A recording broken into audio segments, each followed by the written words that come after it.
La supply chain et son volet transport sont au cœur des préoccupations des chargeurs. Dans leur ligne de mire, l'optimisation des flux du transport routier. Plan de transport, des tournées, chargement de camions, de nombreux facteurs peuvent être aujourd'hui mieux pensés et améliorés pour devenir de véritables sources d'efficience.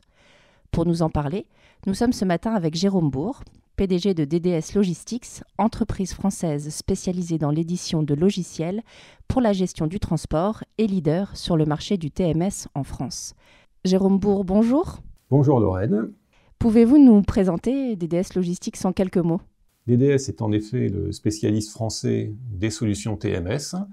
Nos solutions ont été choisies par les principaux acteurs du marché, aussi bien industriels que distributeurs, pour organiser, mettre sous contrôle, obtenir de la visibilité de l'ensemble de leurs flux sur tous les modes de transport. Nous avons des clients de toute taille et des flux gérés par nos solutions qui vont du camion complet au colis, pour prendre l'exemple du transport routier. Aujourd'hui, les clients chargeurs ont de très fortes préoccupations en matière de transport routier.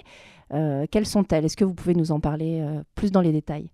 En effet, le marché est soumis aujourd'hui à des perturbations et des contraintes fortes. Le travail des chargeurs est devenu compliqué. L'omnicanal a amené à une refonte forte des organisations de transport. Les demandes des clients en termes de visibilité sont devenues très importantes, poussées par le e-commerce, qui aujourd'hui déteint sur les attentes des clients de la même manière en B2B. Et puis, des phénomènes de pénurie de chauffeurs qui affectent fortement aujourd'hui les chargeurs, couplés à une tendance lourde et générale d'augmentation des prix du transport. Finalement, en quoi l'optimisation du transport routier est-elle devenue un enjeu essentiel aux yeux de vos clients chargeurs ? L'enjeu pour les industriels et les distributeurs, c'est d'utiliser au mieux les capacités qu'ils arrivent à obtenir de la part de leurs transporteurs dans les meilleures conditions économiques et en s'assurant de la capacité à livrer leurs clients ou à ramasser auprès de leurs fournisseurs dans les délais convenus. Et donc, on tombe très rapidement sur des problématiques d'optimisation pour arriver à gérer l'ensemble de ces contraintes.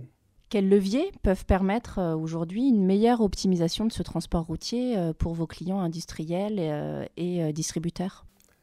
Plusieurs technologies sont disponibles aujourd'hui selon l'organisation du client et ses attentes en termes d'optimisation. Le premier levier, qui est le plus ancien, concerne les chargeurs qui ont une partie de leur transport réalisé en flotte propre. Et donc, ce sont les logiciels d'optimisation de tournée qui sont sur le marché depuis longtemps, qui vont permettre d'utiliser au mieux une flotte dédiée de camions, porteurs et autres. Ça, c'est le premier niveau, mais on est vraiment dans le cas particulier d'un chargeur qui va reposer sur une flotte propre. Le deuxième niveau, c'est l'optimisation du chargement. Les moyens sont là, ils ont été trouvés.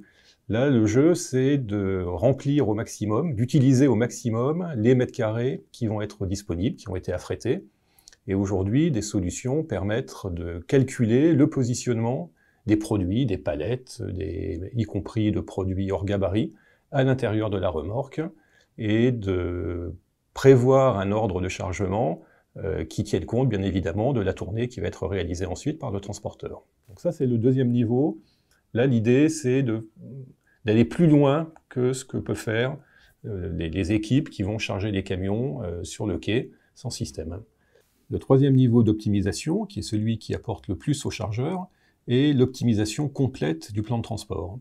Là, l'objectif est de trouver la combinaison de moyens et de transporteurs qui vont permettre de traiter au mieux un ensemble de commandes à livrer, par exemple. Les systèmes vont permettre de sélectionner les transporteurs, de grouper entre elles les commandes qui sont compatibles en termes de zone de destination et de délai de livraison, bien sûr, et globalement d'utiliser au mieux les tarifs qui ont été négociés. L'enjeu n'est pas d'optimiser la tournée, c'est le travail du transporteur, mais c'est de minimiser le coût et de venir remplir au mieux les capacités. Les chargeurs ont-ils véritablement conscience de l'existence de ces leviers pour optimiser le transport routier ? C'est un des paradoxes du marché de la logistique et des logiciels associés. Les besoins sont vraiment croissants, mais la connaissance des solutions disponibles sur le marché de la part des chargeurs reste faible.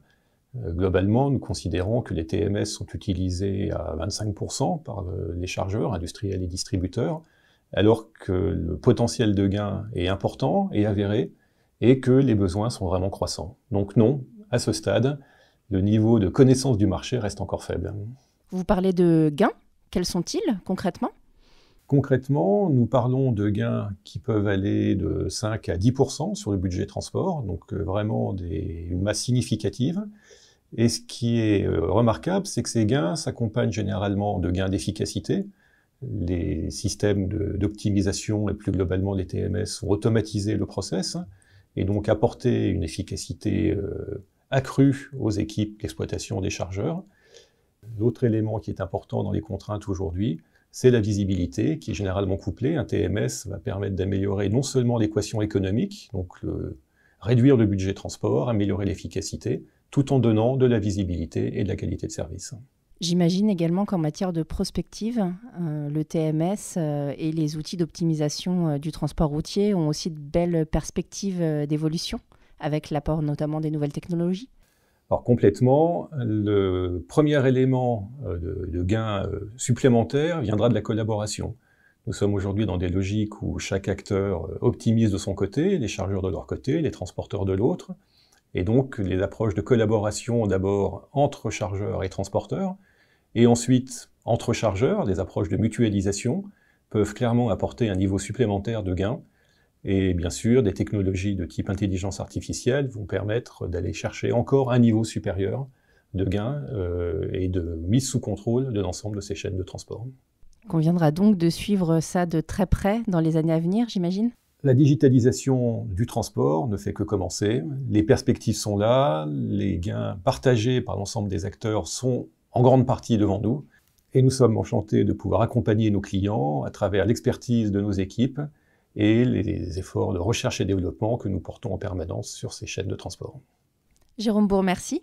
Lorraine, merci à vous. Et j'espère que ce podcast aura éclairé nos auditeurs sur l'enjeu majeur que représente aujourd'hui l'optimisation du transport routier.